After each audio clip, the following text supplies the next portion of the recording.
Hey you guys, welcome back. Today is installment number 2 for the 1950s swing pattern, and today we're going to be constructing the jacket. After putting out the dress tutorial, I had several requests to go ahead and do the jacket piece, which I have completed today. So this is actually the pattern that I was working with, and this is shown on the Silkstone Barbie, but I do have the 1950s swing pattern for numerous dolls. So if you're sewing for another doll and would like to see the construction of that, please stay tuned. I did just want to tell you guys that I had such a fantastic day today as I had my mom come over and we had a quick visit.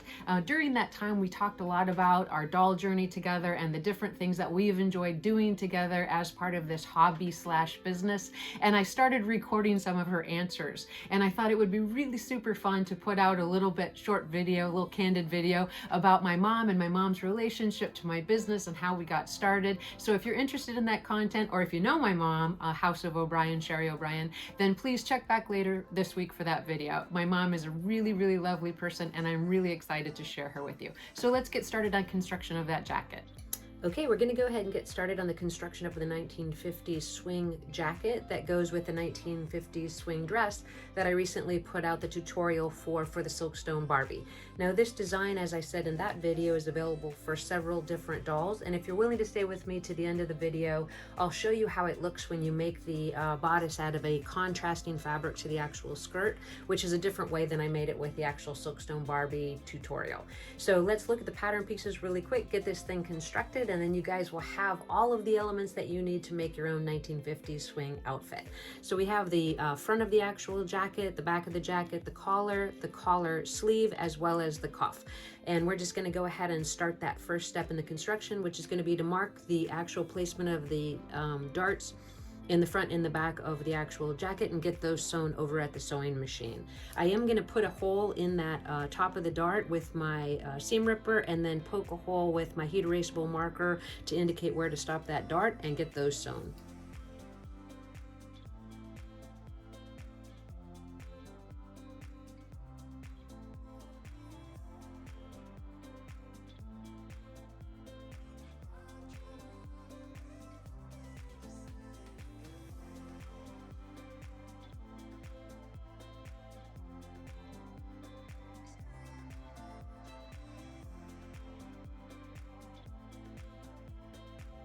Now that we have the dart sewn in the actual bodice, we're just going to place it with right sides together and sew the actual shoulder seam.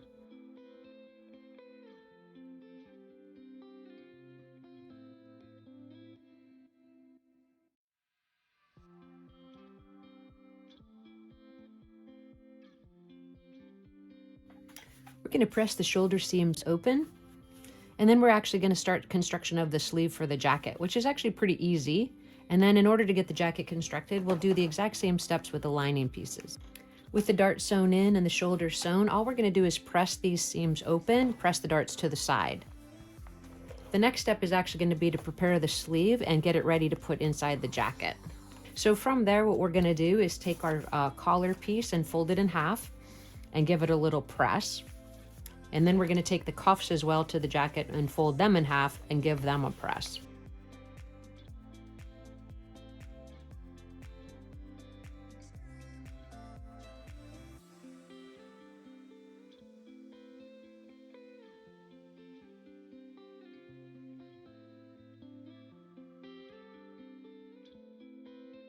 So as we're preparing the sleeve, the couple of steps that we need to do next is we're going to run a baste stitch or a slight ease stitch across the sleeve cap, and that's just going to help us set the sleeve into the actual jacket. We're going to take the folded cuff and we're actually going to sew it to the wrong side of the sleeve. So it's actually going to sew here. Now this sometimes trips people up because it's counterintuitive that you would sew it on the wrong side, but when we flip it to the front, the seam is going to be on the inside or to the front of the sleeve, but it's going to be hidden by the folded up cuff. So let's do those two steps of running that base stitch and getting these cuffs attached.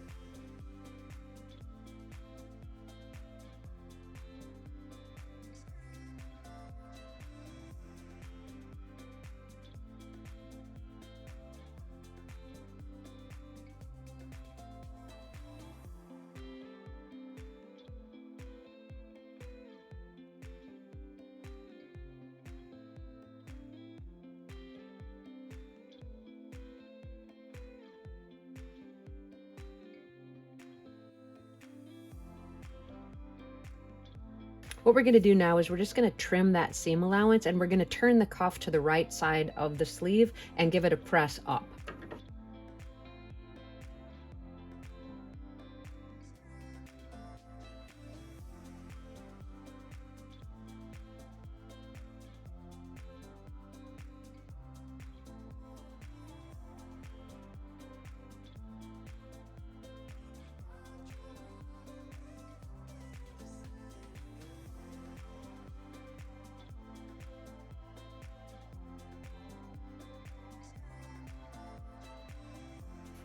Now that we have the sleeve cuff turned up, the next step is going to be to pull that baste or slight gather stitch a little bit, and then we're actually going to get the sleeve set into the armhole opening by pinning it with right sides together. Now, if you've watched any of my former videos, you know that I'm not a big fan of pinning the sleeves in before I sew them. So I'm actually just going to create a little bit of a curved edge here, start with one pin and sew the actual sleeve in place. So when you pull the baste on the actual sleeve cap, you're just trying to create a little bit of a rounding, and that's going to help you set it in the actual sleeve. So I'm changing my camera angle. I haven't used this one before. Let me know if it's helpful so that you can see how I use my needle down position to turn the sleeve as I'm setting it into the armhole opening.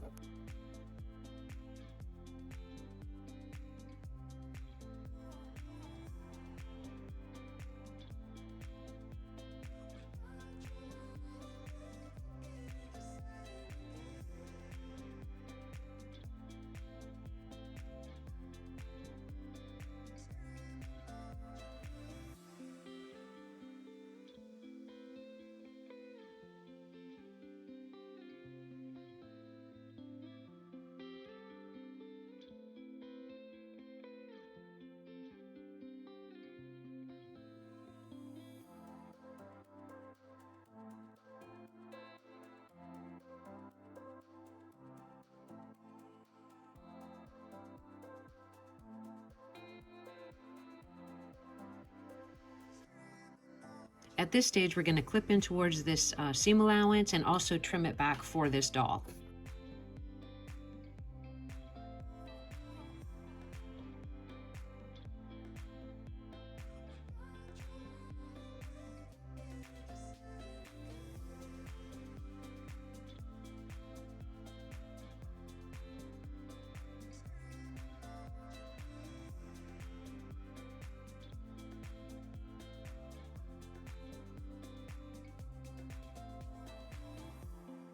Now that we have the jacket sewn together, before we actually attach it at the side seam, I'm going to go ahead and attach the collar. I've made a mark on it with my iron to show where the center of the collar is, and I'm just going to take some clips in towards the rounded edge, as well as some clips in towards the edge of the collar, so that I can get this set in place pretty easily. Once we have it pinned in place, we're actually just going to baste it, and then the actual attachment of the lining is going to be what sets the collar in place.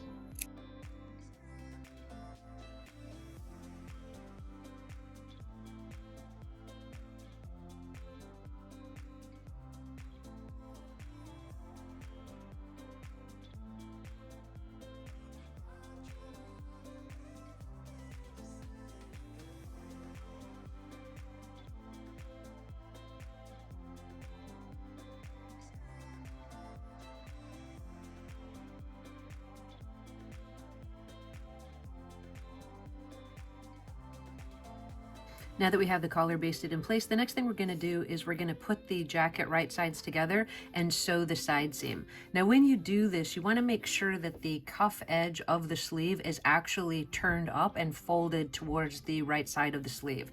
So it's going to actually fold in and look just like that.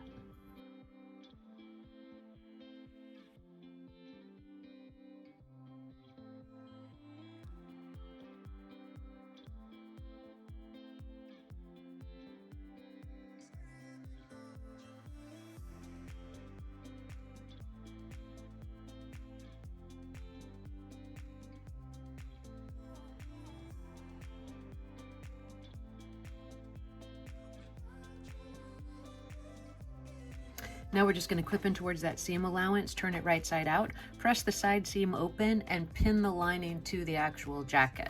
Off camera, I already constructed the lining, and I utilized the exact same steps that I did to actually make the coat.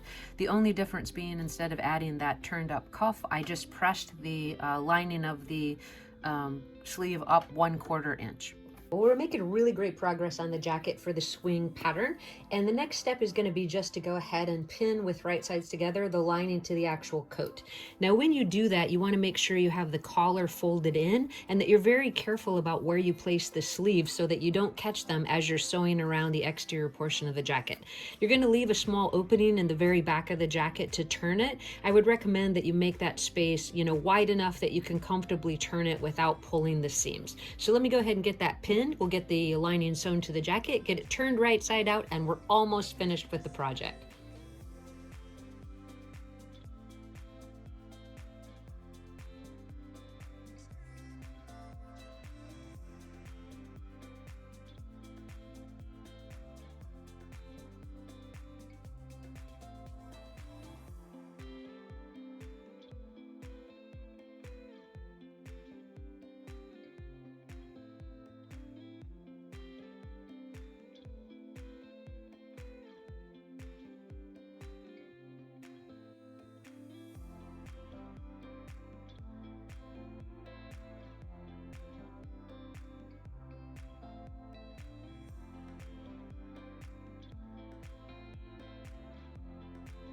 Once you have the jacket sewn all the way around the perimeter with that lining, you're just going to want to check both sides. Make sure you didn't get any unusual tucks or puckers, especially at the shoulders. This is such a small garment that you really want to check it well. Once you've convinced yourself that it looks pretty good, you're going to go ahead and trim into that seam allowance, cut those seams back a little bit, turn the jacket right side out, and give it a press. If everything looks good from there, we'll turn that opening into the jacket. We'll hand finish the lining to the sleeves, and then get a couple snaps sewn on the front and a nice fit to our doll.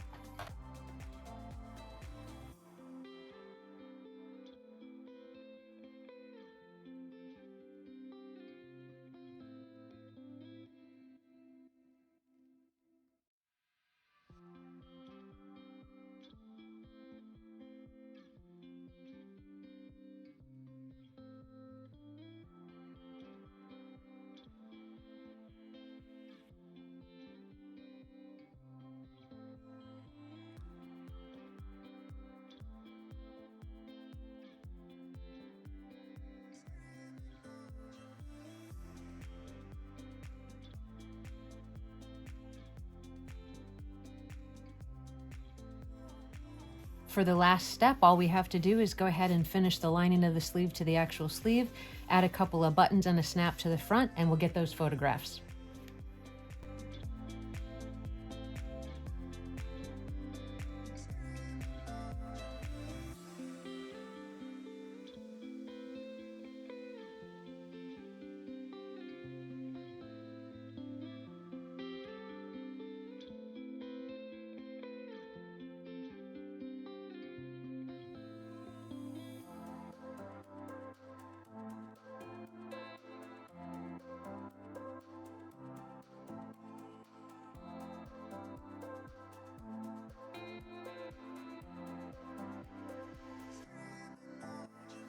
We've finished construction of the 1950s swing ensemble, and we've created that for the Silkstone Barbie, but this pattern is available for several different fashion dolls. Again, if you're interested in seeing that little interview with my mom, please check back later for a video this week. If you have any questions about the construction, as always, please list that in the comment section below. I really appreciate your guys' support, and I appreciate you watching this channel. Hit that subscribe and like button, and I look forward to seeing you in the next video.